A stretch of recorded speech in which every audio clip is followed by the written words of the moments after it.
भारत यानी विविधताओं का देश। और जानते हैं, इसकी जो शासन करने की संरचना है वो भी उतनी ही जटिल है। तो आज हम इसी गुत्थी को सुलझाएंगे कि राज्यों और केंद्र शासित प्रदेशों के बीच असल में फर्क क्या है। तो चलिए शुरू करते हैं। याद है 5 अगस्त 2019 जब जम्मू और कश्मीर को रीऑर्गेनाइज करके 2 यूनियन टेरिटरीज में बदल दिया गया था। उस एक कदम ने ना पूरे देश में एक सवाल खड़ा कर दिया कि भाई आखिर ये स्टेट और यूनियन टेरिटरी में असल फर्क होता क्या है। तो चलिए आज इसी पहेली को सुलझाते हैं, एक एक करके इसके हर पहलू को समझते हैं। तो सबसे पहले बेसिक से शुरू करते हैं। आखिर ये यूनियन टेरिटरी या केंद्र शासित प्रदेश है क्या? ये समझना जरूरी है क्योंकि ये हमारे एडमिनिस्ट्रेटिव सेटअप का एक बहुत इंपॉर्टेंट हिस्सा है। इसको ऐसे समझिए, जो स्टेट्स होते हैं ना, उनकी अपनी सरकार होती है, लेकिन यूनियन टेरिटरीज, जैसा कि नाम से ही पता चलता है, ये वो इलाके हैं जो सीधे सीधे सेंट्रल गवर्नमेंट के कंट्रोल में होते हैं। हमारा संविधान उसके आर्टिकल्स 239 से 241 में इन्हीं के बारे में बताया गया है। और इसमें पता है, प्रेसिडेंट का रोल बहुत बहुत ही इंपॉर्टेंट हो जाता है। और यही जो डायरेक्ट कंट्रोल है ना, यहीं से स्टेट्स और यूटीज के बीच गवर्नेंस का सबसे बड़ा फर्क पैदा होता है। तो चलिए अब इन फर्कों को जरा और पास से देखते हैं। देखिए, सबसे पहला और सबसे बड़ा फर्क है इनके हेड में।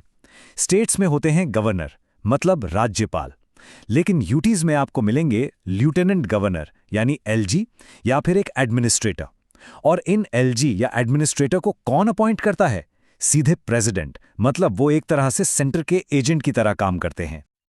और यहीं से आता है दूसरा बड़ा फर्क, ऑटोनॉमी का, यानी कि कितनी आज़ादी है।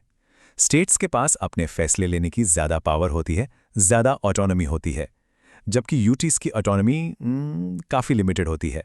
ज़्यादातर एडमिनिस्ट्रेटिव पावर्स सेंट्रल गवर्नमेंट के ही हाथ में रहती हैं। अच्छा, अब एक सवाल मन में आता है कि आखिर ये यूनियन टेरिटरीज बनाए ही क्यों जाते हैं? मतलब इनकी ज़रूरत क्या है? इसके पीछे ना कुछ बहुत सॉलिड स्ट्रेटेजिक कारण हैं। तो देखिए, मोटे तौर पर 4 मुख्य वजह हैं। पहली, जियोपॉलिटिकल इंपॉर्टेंस, जैसे अपनी राजधानी दिल्ली। दूसरी वजह है किसी जगह का स्पेशल कल्चर या पॉपुलेशन, जैसे अंडमान निकोबार या लक्षद्वीप। तीसरी वजह है पॉलिटिकल या एडमिनिस्ट्रेटिव इश्यूज, जैसे जम्मू कश्मीर के मामले में तर्क दिया गया। और चौथी वजह है डिस्टेंस। कोई इलाका अगर मेन लैंड से बहुत दूर है, जैसे अंडमान, तो उसका गवर्नेंस सीधे सेंटर से बेहतर होता है। इन सारे डिफरेंसेस को अगर प्रैक्टिकली समझना है ना, तो दिल्ली से बेहतर केस स्टडी कोई नहीं हो सकती।